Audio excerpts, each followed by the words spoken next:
Our next chapter, which is chapter number 4, it is force system resultant. Now this chapter is going to be covered from the same textbook जो कि हमने R.C. Hibbeler की start में आपसे share की थी, and we are going to follow the same edition जो कि 12th edition हम अभी तक के क्लासेस में जो है वो फॉलो कर रहे हैं.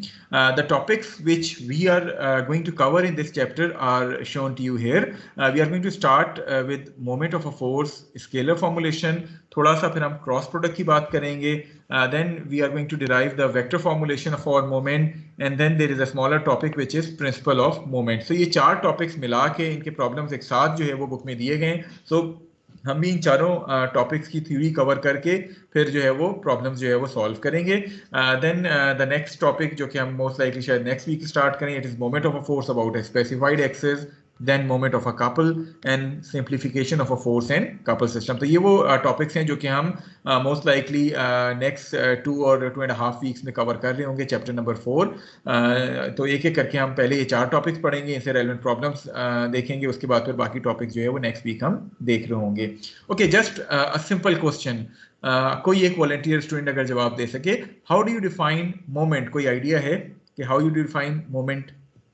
Any definition of a moment कैसे आप डिफाइन करते हैं? Sir cross product of moment arm and force. नहीं देखें, ये तो आपने इसका जो है वो फॉर्मूला बता दिया है ना. वो कहते किसको है मोमेंट को? मोमेंट होती क्या है? रोटेशन को कहते हैं. टेंडेंसी ऑफ रोटेशन को हम बेसिकली मोमेंट के हवाले से कह रहे होते हैं. ठीक है, so the tendency of rotating an object is basically termed as moment. So moment को थोड़ा सा पहले डेफिनेशन देखते हैं, फिर उसकी स्केलर फॉर्मुलेशन देखेंगे, फिर हम उसको क्रॉस प्रोडक्ट और वेक्टर फॉर्मुलेशन के हवाले से बात करेंगे. Okay, so moment of a force scalar formulation. सबसे पहले, whenever a force is being applied to a body, it will produce a tendency for that body to rotate about a point और axis that is not in line, that is not in on the line of action of the force. So this tendency of rotation is basically termed as torque. कुछ text में इसको torque कहा जाता है, लेकिन generally हम इसको moment of force या सिंपली मोमेंट से जो है वो डिफाइन करते हैं. सो जब आप किसी भी बॉडी के ऊपर फोर्स अप्लाई करते हैं तो उस फोर्स के नतीजे में there is a tendency that body might rotate about some point. This tendency of rotation is basically termed as moment. इसको हम मोमेंट ऑफ अ फोर्स भी कहते हैं, इसको हम टॉर्क भी कहते हैं, लेकिन मोस्ट ऑफन हम इसको मोमेंट के तौर पे जो है वो डिफाइन कर रहे होते हैं. For example, if we consider a force which is being applied to the handle of the wrench as shown to you in the figure on the right hand side. So this force will tend to rotate the bolt about this point O or about an axis passing through point O जो कि हमारी Z axis. So when this force is being applied on this wrench, this force would have a tendency to rotate this wrench about Z axis या point O की अगर हम बात करें. The magnitude of this moment या the magnitude of the tendency of rotation, a moment जो है, it is directly proportional to the magnitude of this force. यानी जितनी ज़्यादा फोर्स लगाएंगे, the tendency of rotation is going to be greater, as well as it is directly proportional to the perpendicular distance or moment arm. So ये आपका वो perpendicular distance है between the point of application of the force and that axis, जिसको हम perpendicular distance को हम moment arm भी कहते हैं, या perpendicular distance से भी इसको जो है वो represent करते हैं. So this magnitude of moment is directly proportional to the magnitude of force and the perpendicular distance or moment arm. The larger the force or the longer the moment arm, the greater would be this turning effect. So basically जब भी आप किसी body के ऊपर force apply करते हैं, as a result of application of that force, there is a tendency that the body is going to rotate about some axis. This tendency is basically termed as moment, and its magnitude is directly proportional to the magnitude of force as well as moment arm. Is this point clear to all of you? Yes sir. तो अब next point क्या है कि if this force जिसकी अभी हमने बात की थी, यहाँ तो ये फोर्स जो है वो परपेंडिकुलर अप्लाई की है, तो डायरेक्टली आपके पास ये जो डिस्टेंस आया है, ये आपके पास परपेंडिकुलर डिस्टेंस जो है वो आ रहा है, which is represented here as d. Now let us suppose that you are applying this force at some angle other than 90 degrees.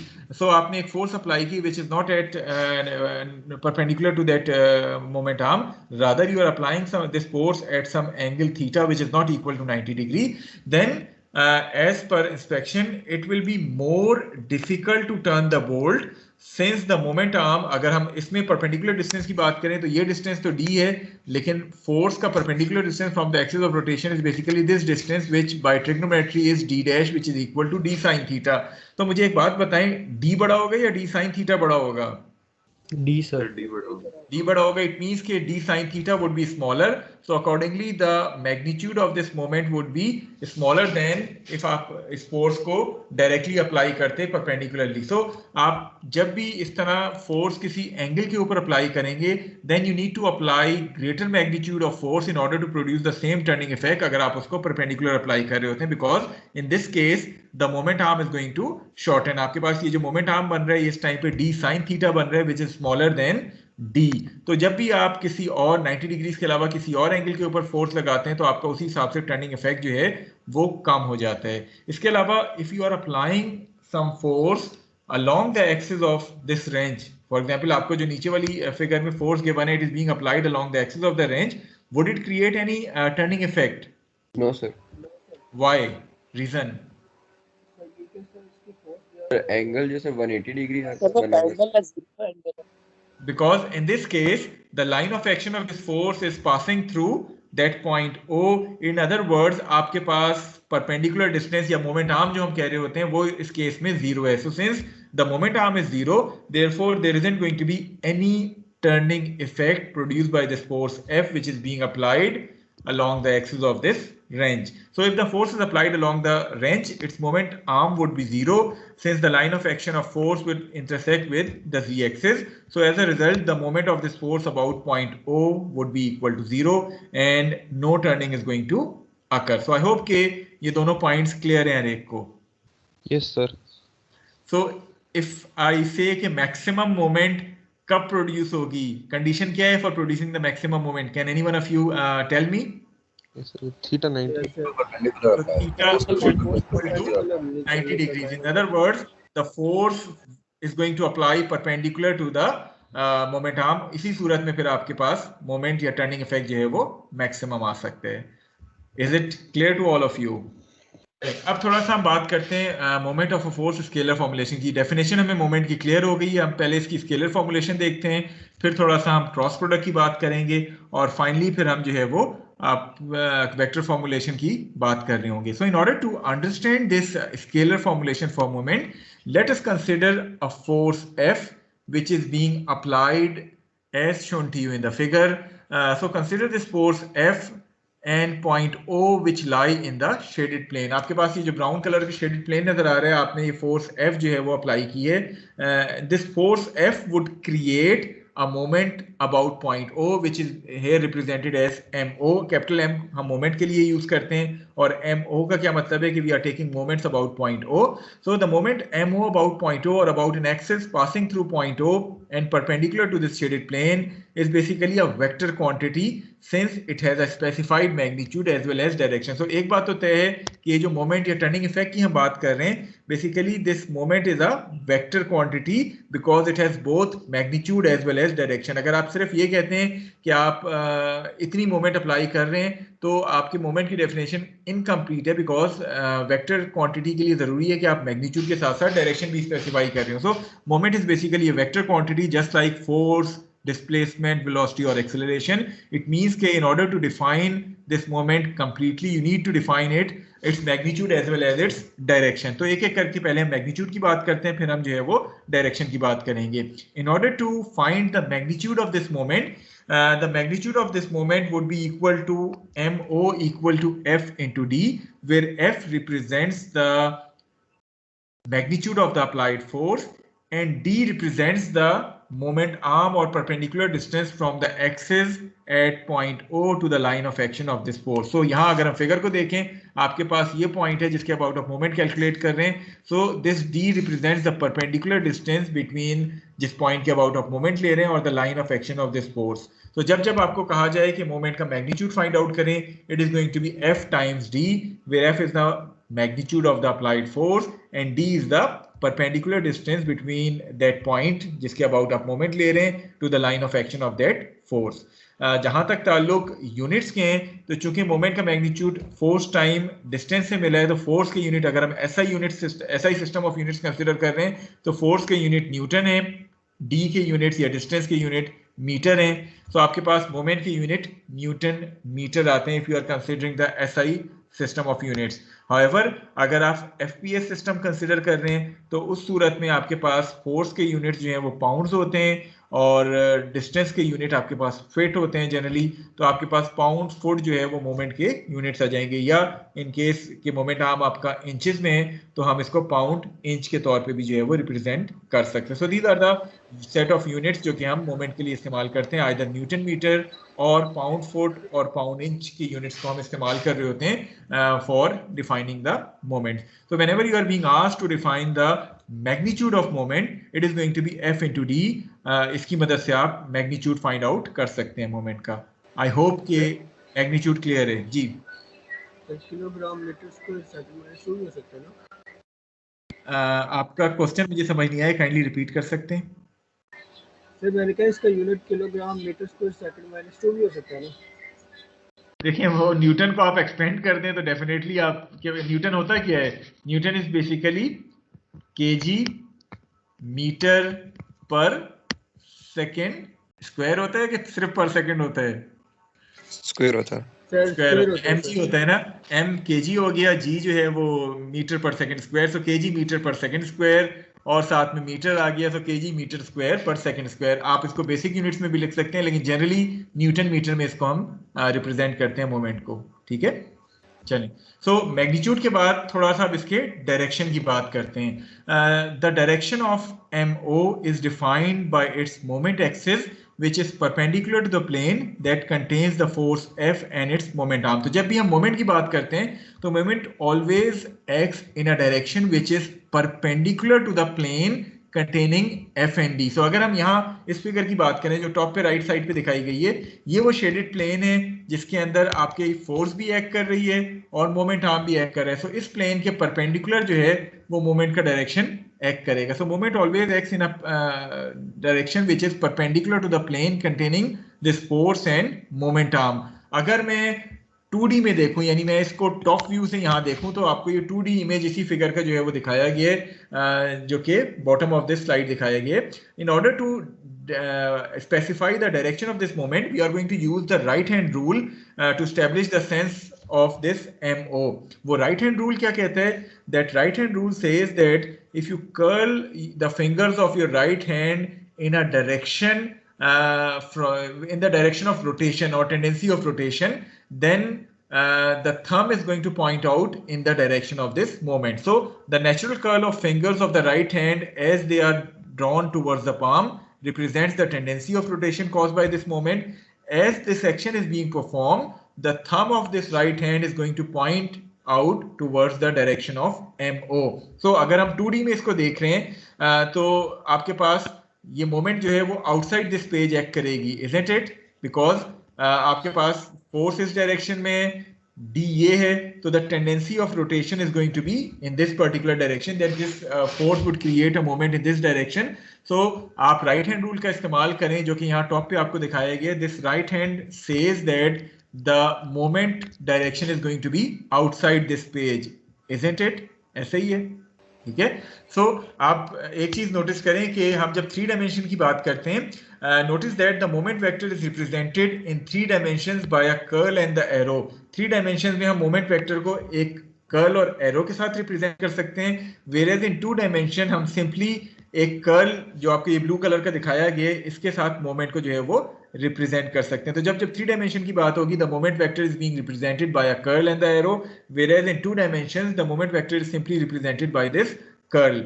अब ये 2 डायमेंशन की अगर हम बात करें तो थोड़ा सा मुझे आप सोच के बताएं कि अगर मैं आपसे कहता हूं कि आपके पास ये जो प्लेन है जिसमें रोटेशन हो रही है, ये आपके पास XY प्लेन है which is shown to you here 2 dimension में, and the Z axis is basically pointing outside this page. So as per this right hand rule, what is going to be the direction of this moment? Yes, को मैं किस unit vector के साथ specify कर सकता हूं? Sir z axis के साथ नहीं करेंगे? बिल्कुल, क्योंकि अगर हमारे पास टेंडेंसी ऑफ रोटेशन, ये फोर्स इस तरह एक्ट कर रही है, so the tendency of rotation is going to be in this direction. So once I am curling my fingers as per this right hand rule, the thumb is pointing towards the z axis. So I can define the direction of this moment by this unit vector k. अच्छा, अगर 2 dimension में बात करूं तो ये clockwise moment है या counter clockwise moment है? Counter clockwise. It is counter clockwise moment. So आप अगर 2 डायमेंशन में बात करें तो आप इसको क्लॉकवाइज या काउंटर क्लॉकवाइज के हिसाब से रिप्रेजेंट करते हैं. अगर हम 3 डायमेंशन में बात करें, यूनिट वेक्टर्स के साथ बात करें, तो हम इसको पॉजिटिव k के साथ जो है वो रिप्रेजेंट करेंगे. Okay, let me ask one more question. मैं आपसे कहता हूं कि आपके पास जो फोर्स है वो थोड़ा सा चेंज हो गई है. Rather than this particular force, आप जो फोर्स अप्लाई कर रहे हैं, it is basically this force जो कि अभी आपको नजर आ रही है इन this direction. So this force would create a clockwise moment or a counterclockwise moment now? Clockwise. It would now create a clockwise moment. So 2 dimension में अगर मैं इसको represent करना चाहता हूँ तो मैं इस curl के साथ जो है वो represent कर सकता हूँ, which is in a clockwise direction rather than this counterclockwise curl. However, in 3 dimensions अगर आप right hand rule का इस्तेमाल कर रहे हैं तो now in what direction the thumb is pointing? Into the page. Inside this page. Yes, sir. So what should be the direction of this moment now? Into the page, sir. Into the page है ना, तो vector कौन सा unit vector इस्तेमाल करूंगा? Minus k. Minus k. So if the body is rotating in a clockwise direction within the xy plane, so the z axis would be outside this page. The moment as per this right hand rule would be inside this page. So I can use the unit vector minus k in order to represent the direction of this moment. तो जब आपके पास 2 dimension में moment represent करना हो, आप clockwise या counter clockwise के हिसाब से कर रहे होते हैं इस कर्ल के साथ. जब आपको 3 डायमेंशन में करना हो तो आप यूनिट वेक्टर्स k या माइनस k के साथ रिप्रेजेंट कर रहे होते हैं, डिपेंडिंग के आपके पास ये क्लॉकवाइज मोमेंट है या काउंटर क्लॉकवाइज मोमेंट है. So since in this case the moment would tend to cause it in a counter clockwise direction, the moment vector is actually directed outside this page, या जिसको हमने positive k के साथ show किया. So I hope के scalar formulation moment की तमाम लोगों को क्लियर है. किसी को कोई डाउट, कोई क्यूरी जो आप पूछना चाहें regarding the scalar formulation, magnitude या डायरेक्शन के हवाले से? No sir. चलें. Okay, so the next thing is how you are going to calculate resultant moment if there are more than one force acting on that body. So let us consider a body which is being acted upon by 3 coplanar forces F1, F2 and F3 acting at perpendicular distances D1, D2 and D3 as shown to you in the figure. Now for 2-dimensional problems where all the forces lie within the xy plane, the resultant moment, which is being represented here as MRO about point O, can be determined by finding the algebraic sum of moments caused by all these forces. Algebraic sum से क्या मुराद है? क्या ये बता सकते हैं? What do you mean by the algebraic sum? Sir magnitude का सम करने. नहीं, फिर अगर सिर्फ मैं मैग्नीट्यूड का सम लूंगा फिर तो सारे पॉजिटिव ही होंगे ना. algebraic से क्या मुराद है कि some of these forces would be creating clockwise moment, some of these forces would be creating counter clockwise moment. अब जो साइन कन्वेंशन हम इस्तेमाल करते हैं वो क्या है? थ्रू आउट मैकेनिक्स का कोई भी आप कोर्स उठाएंगे तो we are going to use this sign convention that counter clockwise moment are considered as positive moments as they are directed along the positive z axis. जिस तरह हमने पिछली स्लाइड पे बात की है कि if a force is producing a counter clockwise tendency of rotation then we are going to take that tendency as positive. इसके मुकाबले में जो clockwise moments होती हैं they are going to be taken as negative. So अगर हम इस particular figure की बात करें, F1 जो है वो moment about point A जो produce कर रहा होगा उसकी टेंडेंसी क्या है? क्लॉकवाइज या काउंटर क्लॉकवाइज? ये जो मैंने रेड से शो की है counter clockwise. It is counter clockwise. So जब मैं F1 की मोमेंट को लिखूंगा so I am going to indicate that moment with a positive sign because it is producing a counterclockwise moment. The magnitude is going to be F1 D1 and since it is in a counterclockwise direction so I am going to write it with a positive sign. Coming to this force F2, the tendency of rotation of F2 about point O is clockwise or counterclockwise? जो मैंने yellow से show की है. Clockwise. It is clockwise. It means that I am going to represent this tendency of rotation with a negative sign. F2 D2 इसकी moment का magnitude हो जाएगा, लेकिन साइन में जो हूं वो नेगेटिव इस्तेमाल करूं because it is producing a clockwise rotation. Now coming to this third force F3. F3 is creating moment about point O in which direction? Clockwise or counterclockwise? Counterclockwise.